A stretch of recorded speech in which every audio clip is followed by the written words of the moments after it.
the Father, the Son, and of the Holy Spirit. Okay, amen. A blessed morning. At panalangin ng pagpapala, kaayusan, panalangin ng kalakasan. Okay, panalangin ng pag-unawa kasi ito yung kailangan ng tao ngayon.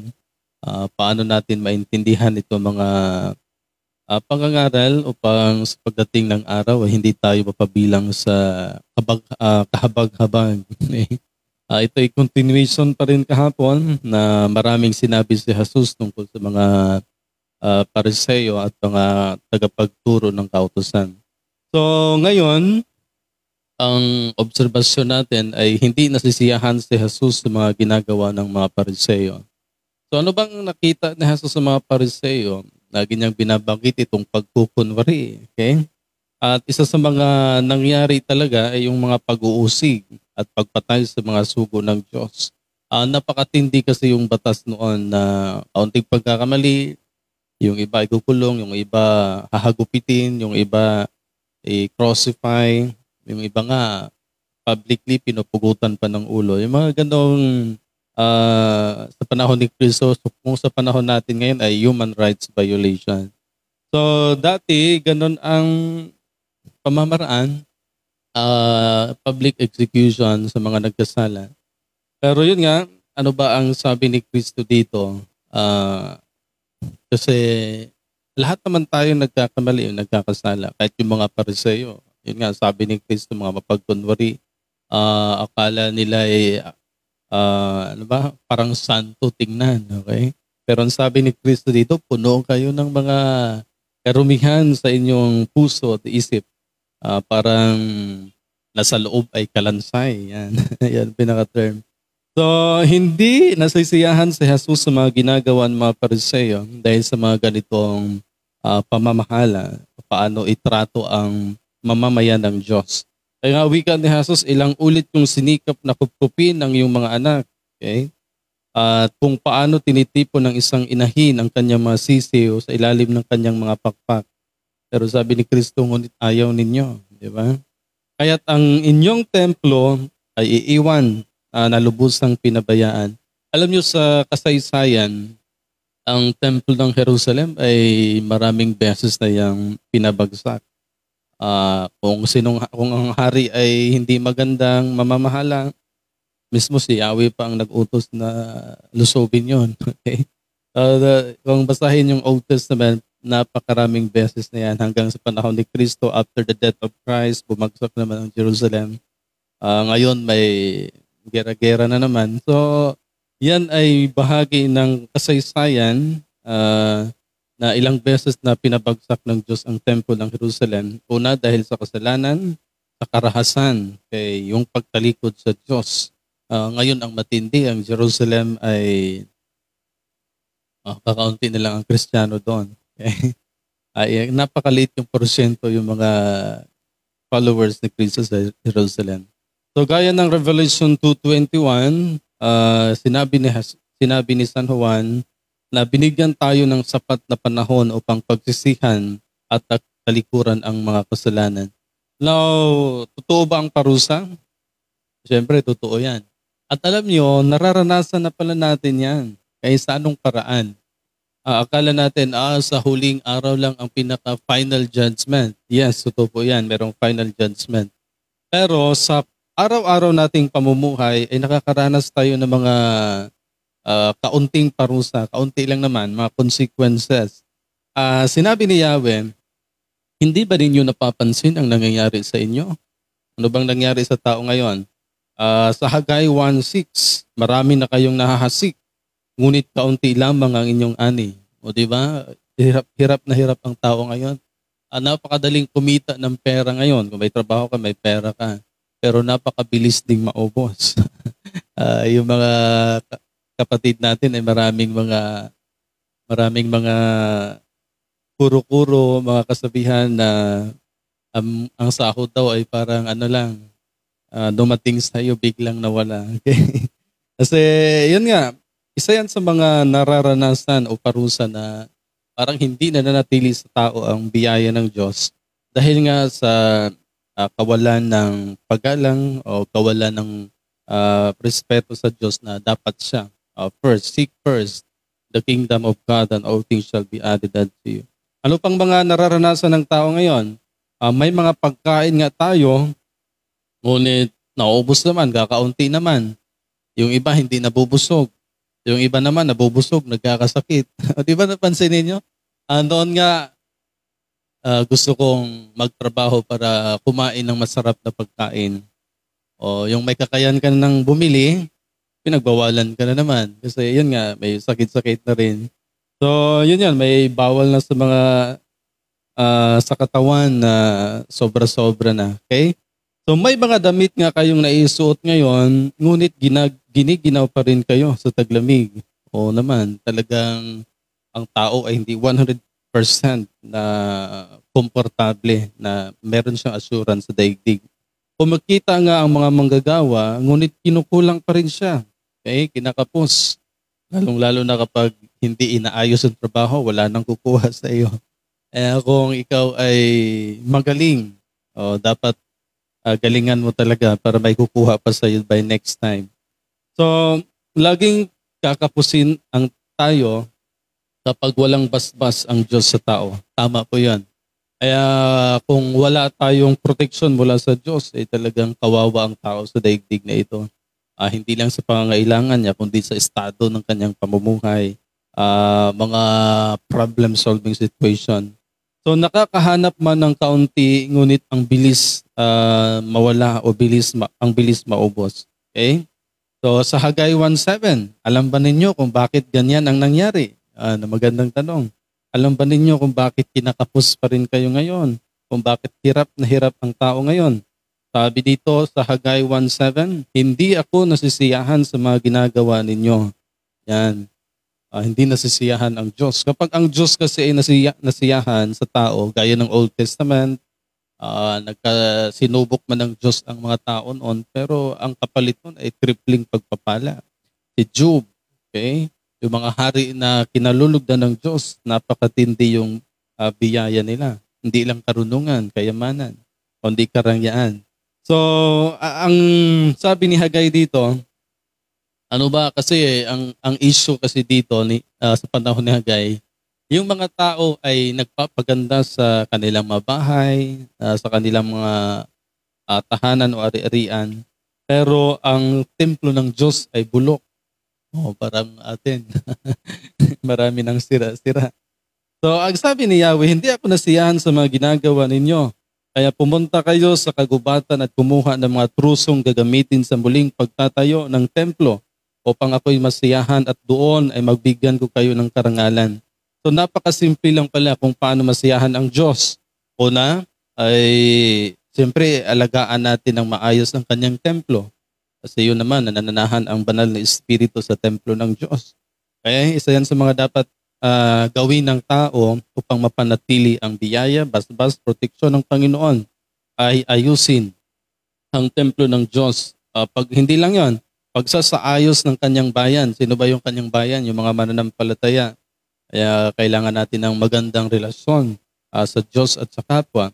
At syempre, yung mga pagbalik loob, makita mo ang kasiyahan o basbas ng Diyos kung tayo nagbalik loob sa Kanya. So, ang sabi dito, ginawa ko yan sa inyo sapagkat abalang-abala kayo sa pagpapaganda ng inyong bahay, samantalang ang mga anak ng Diyos, o ano bang nangyari sa mga anak ng Diyos ngayon? Ang mga propeta at mga sinugo niya ay walang matuluyan. Yan. Buti kayo nga, sabi ni Kristo, buti kayo, may bahay kayo, pero yung anak ng Diyos, depende kung may tatanggap. Di ba yung panahon ni Kristo kung saan-saan na sila tumutuloy? Minsan walang makain. Yung mga propeta noon, yung mga, kahit sila mga ni Pablo, sabi na, minsan wala silang matuluyan, hindi sila nakatulog, wala silang makain. So, ganoon ang mga nangyayari na mga manggagawa ng Diyos. Hindi kagaya ngayon na may kumbento na. Yung mga manggagawa ng Diyos noon ay naglalakbay. O kagay wasak ang templo ng Diyos. Pinababayaan ninyo ang templo at manggagawa ng Panginoon. So yan, i-take note natin yan. Kung bakit nararanasan natin yung mga hirap na sitwasyon sa buhay dahil hindi nasiyahan ng Panginoon sa tao.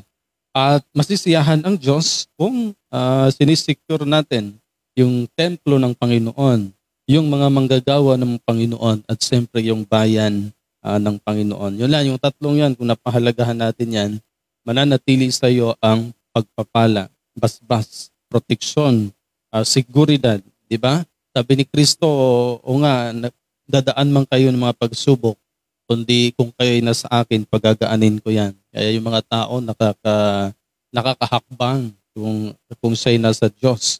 Yung mga tao mabilis nakita yung solusyon kung siya'y nasa Diyos.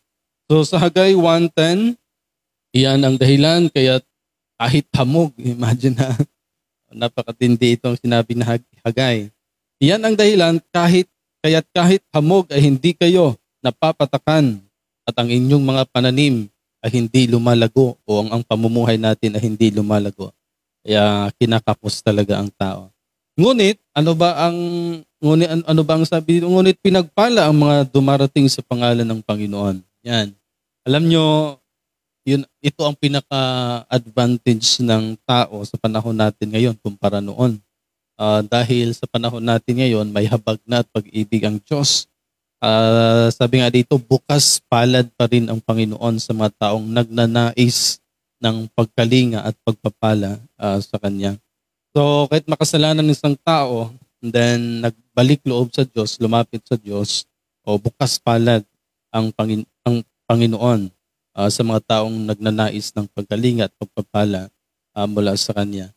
So, dahil sa pagtalikod ng ilan sa Diyos, ito naman ang sinabi. Sabi ng Salmo, dahil sa pagtalikod ng ilan sa Diyos, pinagod sila ng kalungkutan.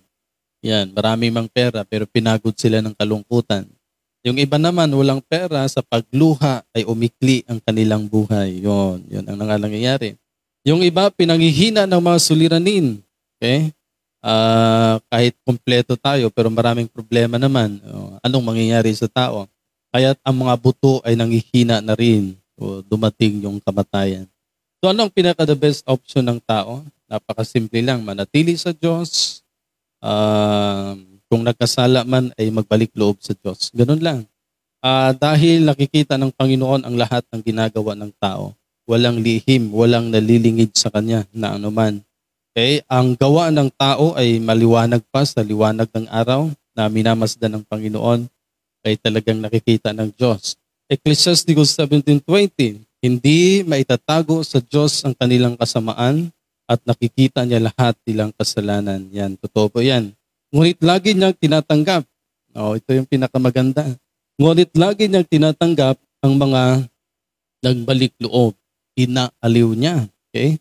Inaaliw niya ang mga nawala ng pag-asa sa daigdig na ito. Hindi kagaya noon na talagang ayaw mo, edi kamatayan, kaparusahan agad. That is Old Testament. Kahit ang church ay nag-exercise noon ng public execution. Okay? Gaya kay Kristo. Sino ba yung yung mga pare din yun eh. Mga Jewish priest. Okay, so ganun yun noon. And then magkaiba na ngayon sa panahon natin nung dumating si Kristo. At ang sabi nga ng Ecclesiastes 17:29, kay laki ng habag ng Panginoon. Okay? Anong dali niyang magpatawad sa mga nagbalik loob sa Kanya? So napakaganda yung panahon natin ngayon. Kailang wag nating abusuhin dahil mahabagin ang Diyos. Diba dati ang pagsamba ay mandate yan. Na kung ikaw ay nakita sa labas sa araw ng pamamahinga ay kinukulong nilang ng mga ng mga may authority noon. Ngayon naman, abusive na ang tao. Okay lang naman sa Panginoon hindi magsimba. So wala nang batas. Kasi noon batas yun araw ng pamamahinga. Pinapatay pa nga yung mga taong ayaw talagang sumunod dito magpailalim sa araw ng pamamahinga. So kinukwestiyon niya ni Kristo noon dahil may mas mahalaga sa araw ng pamamahinga, yung buhay. Pero yun nga, dumating yung 2023 na, napaka-abusive na rin ang tao. Dahil sa napakaluwag yung pag-ibig at habag ng Diyos, yun, ang ginawa ng tao. Minsan, once in a month, once in a year lang tayong lumalapit sa Diyos. Okay? So, sana hindi ganun.